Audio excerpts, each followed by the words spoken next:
আমরা এদের এই মানববন্ধন করতেছি। এই যে গ্রুপটা কুপাইছে যে ছেলেকাটায় দুলাল মোল্লার পোলা, রাকিব মোল্লা, ইমরান মোল্লা আর রবিউল মোল্লা মানে হাসিফ, এরা মানে এর 6টা পোলা আছে। এদের অত্যাচারে আমরা এলাকার বাড়ি থাকতে পারতেছি না। যদিও এই যাদের কুপাইছে এরা আমার কিছু না, আমার এলাকার, কিন্তু এদের অত্যাচারে থাকতে পারি না, কিন্তু আমরা মানববন্ধনে উপস্থিত হতে বাধ্য হয়েছি। কি অত্যাচার করে? এরা অত্যাচার করে চুরি থেকে শুরু করে পোলাপান, যেমন ইপিজিং, এই মাদক, তারপরে মানে চুরি চাপারি যত আমার নিজের করে চুরি করছে। যে বিষয়টা হয়েছে যে জন্য দাঁড়াইছে মামলা দিয়ে সবাই একটা মেয়ে আছে নাবালক, এইটারে দিয়া এলাকায় প্রত্যেকটা লোকেরই হয়রানি করে। এই মানববন্ধনের মূল উদ্দেশ্য আপনার এলাকায় দাঁড়াইছেন, এইটা বলেন, এইটার বিষয় বলেন। আমরা চাইতেছি এদেরকে, ওদের বাড়ি ছিল শিবপুর আড়াইবাটি, ওখান থেকে ওদেরকে লড়াই দিয়েছে, ওরা এরকম খারাপ ছিল। তারপরে আইসে এই দেশে উঠছে, আমরা এই দেশে ওদের অত্যাচারে থাকতে পারতাম। বেড়াইতে আইসে, বিয়ে হওয়ার পরে এই প্রথম আইসে, 2 দিন হয় আইসে। এই এলাকার কারণ চেনেও না, আর এলাকার লোক আসছে না কেউ, কিন্তু সেই লোক বিয়ে করছে গা, এই জন্য হারে ভাইস। আপনার কি চাই এর সুষ্ঠু বিচার, এবং এই দেশ রাখতে পারবে না, এই দেশ ওর নাম, ওরা 5 ভাই, সবাই নাম হয়তো আমি বলতে পারবো না। রাকিব মোল্লা খারাপ, অত্যাধিক খারাপ। নামের সর্বসাকুল্যের নাম হলো পট মোল্লা গ্রুপ। আর এখানে পটমোল্লার ছেলে হলো হাসিফ মোল্লা। আরো জানি কেটা 3দের নাম, রাখার নাম কি রবিউল।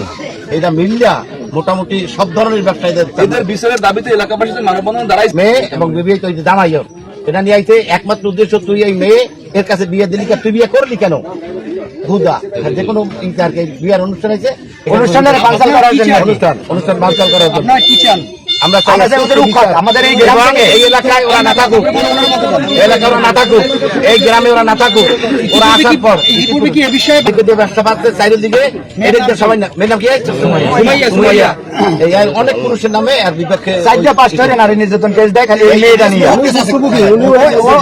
এই ধরনের একটা গণ গেছে ওদের পটমোল্লা। ওরা এই গ্রুপে মানে এই গ্রামের সব ঘরে এমন কোন ফ্যামিলি নাই যে অত্যাচারে থাকতে পারে, ঠিক আছে? ওগো অত্যাচারে এই গ্রামের কেউ থাকতে পারে না। আমরা চাই ওদের এই গ্রাম থেকে উৎখাত করা। ওরা যেখান থেকে আসছে ওখানে ওই দেশের চেয়ারম্যান ওই শিবপুরের সাজাদ মোল্লা, ওই গ্রাম থেকে ওদের তারাই দেওয়ার পর ওরা এখানে আসছে, আসিয়া জোর এই জায়গায় দলিল নাই, কিছু নাই, জোর জবরদস্তি ওরা এইভাবে দখল করে নিতেছে। ওর মামা বিষয়টা জানানো হয়েছে, না হারাতে কোনো ব্যবস্থা নেয় নাই। বসে গ্রামের সবাই মিললা তোমরা যেটা সিদ্ধান্ত নেবে ওইটাই সিদ্ধান্ত। কারণে আমার বাড়িঘর বিক্রি করে এলাকাতে চলে যাইতেছে। এই তার মেয়ে সুমাইয়া, তারে আমার স্বামী নাকি ধর্ষণ করছে। তার প্রমাণ আপনারা এই এতটুকু দেখাই, যেখানে লেখা আছে 8/7/2014 তারিখে রোজ সোমবার দুপুর 1টা ঘটিকার সময় আমার মেয়ে তার স্কুল শেষে নিজ বাড়িতে যাওয়ার পথে ঘটনাস্থলে বাগানে নিয়ে গেছে, তারপর দর্শন করছে। এইখান দিয়ে যাইতে হয়, এই রাস্তা দিয়ে। তাহলে আমার স্কুল হয়েছে ওই আমার বাড়ির দরজায়, বাড়ি নিয়ে গেছে। নিজেরা সবাই কোপাইবে, মারবে, চুরি করবে, গুন্ডামি করবে, রাখাজানি করবে। আমরা এগুলো চাই না। এরা হয়েছে এই বাইরে আসে, এলাকায় বেড়াইতে আসছে। তারপর এলাকার সন্ত্রাসী এবং ছাত্র গ্যাং, তারা তাদের নাম বলেন। মোহাম্মদ রাকিব ইসলাম, বাবার নাম দুলাল মোল্লা, আর হলো হাসিব ইসলাম, বাবার নাম হলো বেলাল ফকির, এবং রবিউল ইসলাম, বাবার নাম হলো দুলাল মোল্লা। এরা রাত 8টা বাজে এই সময় গিয়ে পাশের বাড়ি বিয়ে হয় ওই জায়গায় ছিল, হঠাৎ করে গিয়ে তাদের উপর হামলা করে। হামলা ঠেকায় সে জখম হয় এবং খুব রক্তাক্ত হয়। এবং তারা এই যে পরিবারটা এলাকায় খুব অত্যাচার করে, এলাকার মানুষের উপর। আমরা চাইতেছি যে এর বিচার চাই এবং তাদেরকে এলাকা থেকে উদ্ধার করতে চাই, সমাজ থেকে তাদেরকে বহিষ্কার করতে চাই এবং সমাজের মানুষ কেউ মূল বন্ধন করতেছে কেন বলেন? আমাদের এলাকার জামাই বেড়াতে আসছে, ফারুক শিকদারের নাতি জামাই। তাকে ওই রাকিব, তারপর যাইয়ে রবুল, হাসিব, এরা হামলা করছে, তার উপরে মৃত্যুর হুমকি দিয়েছে। তাকে মানে করছে, ওই পাঞ্জা লড়তেছে, তারা পাইছে, 2 হাতে কোপ দিছে।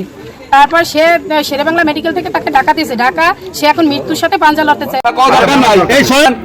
জামাই সোহেল খান বেড়াতে আছে গ্রামের বাড়িতে, তখন ওর উপরে রাকিব ও দুলাল মোল্লা ছেলে, রাকিব ও হাসিব রবিউল ওরা দাও এবং চাও ও চাকুলি নিয়ে এসে ওর উপর হামলা করা হয়। হামলা করার পরেও ওদেরকে বরিশাল মেডিকেল নেওয়া হয়। বরিশাল মেডিকেল থেকে রেফার করছে ঢাকা মেডিকেল নিয়ে নেওয়া হয়েছে। ওর যে জখম করা হয়েছে এর আমরা হাতে কূপ পড়ছে এবং গায়ে কূপ পড়ছে, এইরকম আমরা সুস্থ বিচার চাই, যাতে রাকিবের এবং হাসিবের এবং রবিউলের যেন কাকগঞ্জ থানা ভারপ্রাপ্ত ডিসি সাহেব এর ব্যবস্থা ওর বিরুদ্ধে আইনগতভাবে নেওয়া হয়।